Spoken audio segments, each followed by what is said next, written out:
Ice Spice just caused massive controversy showing up to the SpongeBob movie, a children's film, in a see-through dress and a thong. But what if I told you a Catholic mystic predicted this exact moment 400 years ago? And I'm not talking metaphorically. I mean, she described this situation to a T. In 1611, in Quito, Ecuador, a nun named Mother Mariana received visions from the Virgin Mary. These messages, known as Our Lady of Good Success or Our Lady of Quito, warned about the corruption of morals in future centuries. The prophecies sat relatively obscure for 400 years, but when you read them now, they read like today's headlines. Here's what Our Lady specifically said, and I quote, "In these unhappy times, there will be unbridled luxury, which acting thus to snare the rest into sin will conquer innumerable frivolous souls who will be lost. Innocence will no longer be found in children, nor modesty in women." Now, think about what just happened. Ice Spice didn't wear this outfit to a nightclub, an award show, or even a fashion event. She wore it to a children's movie premiere. SpongeBob SquarePants, a movie made for kids. This is exactly what the prophecy described, the complete breakdown of the boundary between adult sexuality and childhood innocence. Our Lady warned that innocence will almost no longer be found in children.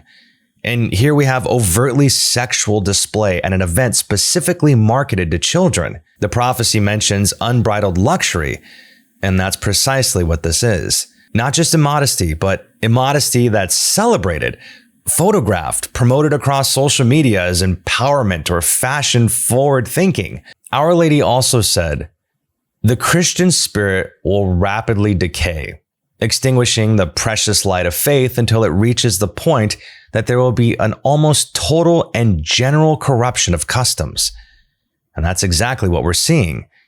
This isn't an isolated incident either. This is part of a cultural pattern where what was once shameful is now celebrated. What was once kept private is now public performance. And what was once protected, childhood innocence, is now a casualty. The prophecy predicted not just individual immodesty, but a complete corruption of customs, meaning society itself would lose its moral bearings about what's appropriate and when.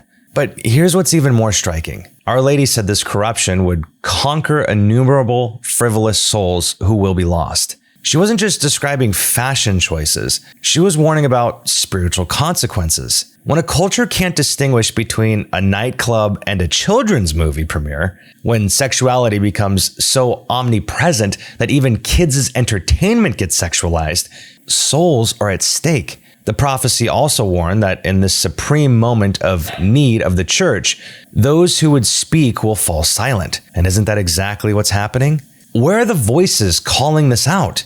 Instead, we get silence, or worse, celebration. Our Lady of Good Success also gave hope. She said that a small number of souls who hidden will preserve the treasures of the faith and practice virtue, and that these souls will eventually see the happy beginning of the complete restoration. The answer isn't despair. It's holding the line. It's being willing to say, this isn't normal, this isn't healthy, this isn't what we should accept as a culture. A 400-year-old prophecy described our exact cultural moment. The question is, are we paying attention? Let me know your thoughts. Is this what Mother Mary predicted? Or am I just reaching for something that doesn't exist?